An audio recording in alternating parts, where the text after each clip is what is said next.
Hello,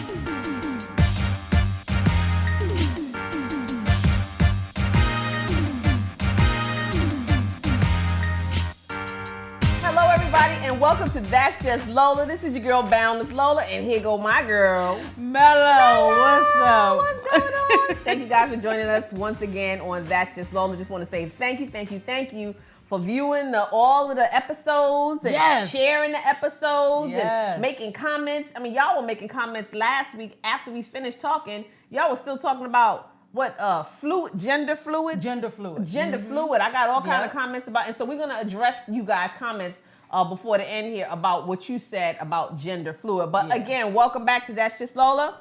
You know how we do. We catch up every week. So what's been going on, my girl? What's happening? Oh, wow. Well, you know what?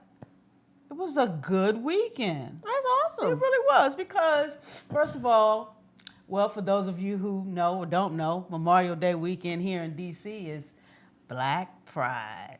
So I was black, gay, and very proud. Is it Black Pride? I thought it was just Pride. No, it was Black Pride because June 5th is National Pride. And so we used to say back in the day that was white pride. But it's National Pride. It's everybody. Yeah, But in all honesty, mostly white folks run the events and stuff like that during that time. And always Memorial Day weekend is Black Pride. Just like, but in a lot of different places you have that. Like in Atlanta, Black Pride is in September. Okay. It's just. I never knew that it was segregated. Yeah, it is technically. What do y'all do different? Nothing, but except for talk about issues that pertain mostly to us. You know what I mean? We still do the parties. We still do all of that, but we have a lot of workshops. We'll have church the way we have church. You know what I'm saying? Right, fellowship the way that. we. Okay. So it's just it's more geared towards the black community. Okay, that's fair. Yeah. I guess like if we having women's events, right? Exactly. And then you have the women's events, but then you have the African American women's events. Exactly. And that's pretty much what it is. All right, I got it. What kind of special stuff happened? Any special outfits or special displays of some like parade type special stuff? Well, you know what? I'll be honest. I didn't get to go. I didn't really get to go to too many events this year. I went and hung out at an after party. It's called the Brown Sugar Bash After Party. Brown Sugar Bash. Brown Sugar Bash. That means everybody's brown. That makes sense. And it's but it's usually, I'll be honest, it's usually, if I'm not mistaken, the age group is around 30s, 40s, 50s. That's pretty much the age group. Maybe some younger folk, but for the most part, there's like 30s, 40s, 50s. When I say younger, I mean like 20s. Let me ask you a question real quick. This just came to mind. So just geared to them, towards us. And I'm hearing the age group, the demographic of who is, at this Brown Sugar event.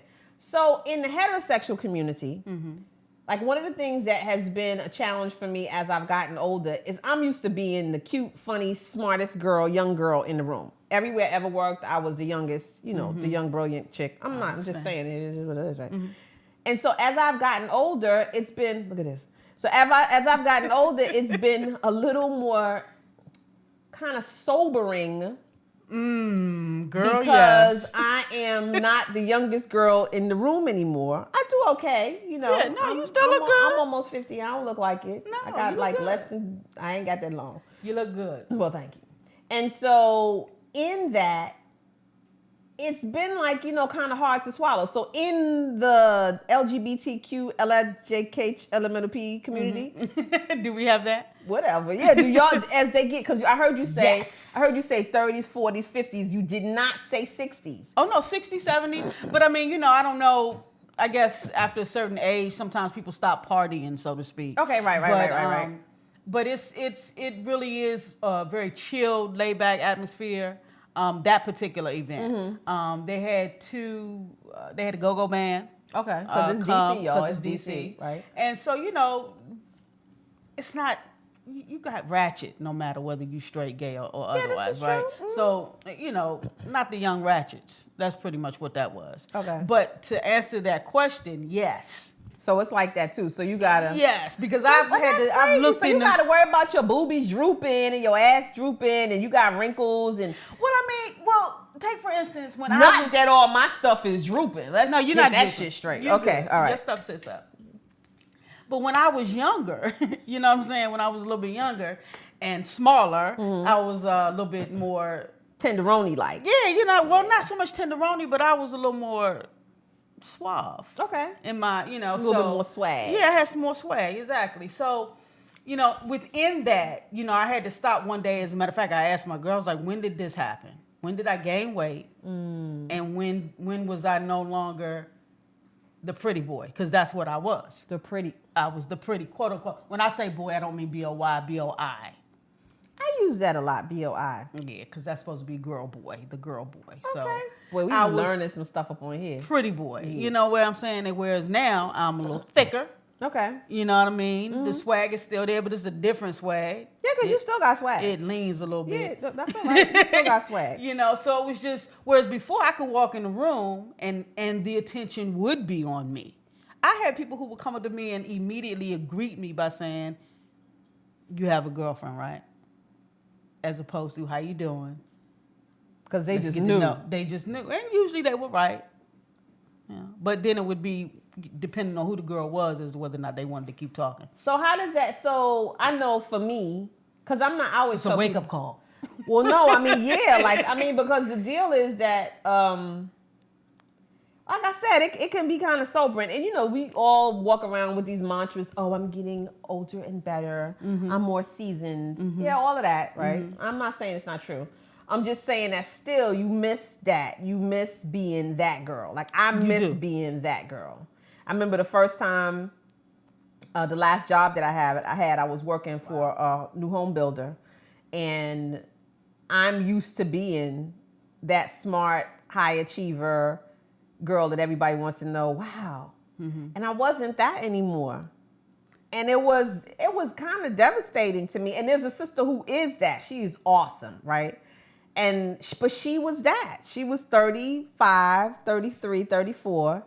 And she was the whippersnapper, top sales, you know, young, pretty woman. And I remember thinking, when did this old bullshit right here happen? You know, where I got moved out of that space. So that's what made me ask you that, because I was just thinking, and I was talking to somebody about it the other day. Of course, I feel like this is one of the best times of my life as far as my mental capacity, my ability to create, and all. Like, I don't have the same work stamina that I used to have, right? Which sometimes can really drive me crazy.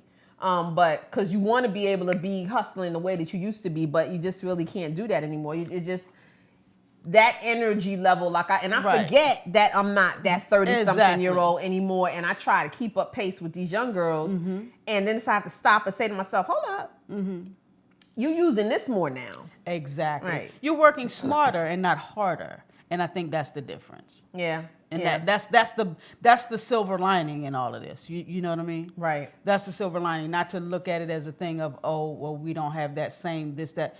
I'm glad to some degree, you know, that now I've learned a lot more, and I can work differently. I can work smarter.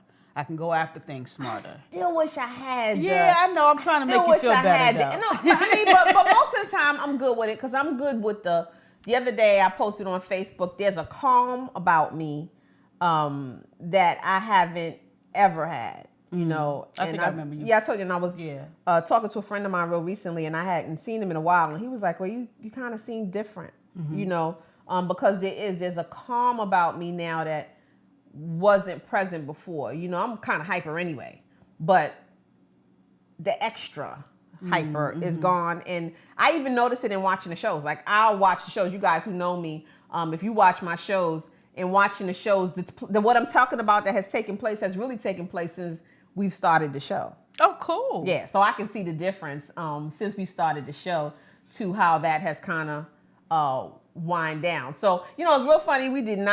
This was not planned on what we're talking about. It just kind of popped up for me. But what I do want to do is we'll go back into, when we come back, you guys, we're going to go back into the next spot that we're going to do. And there's something, there are quite a few things that come up. We're going to talk about that gorilla that they shot because the child mama was stupid.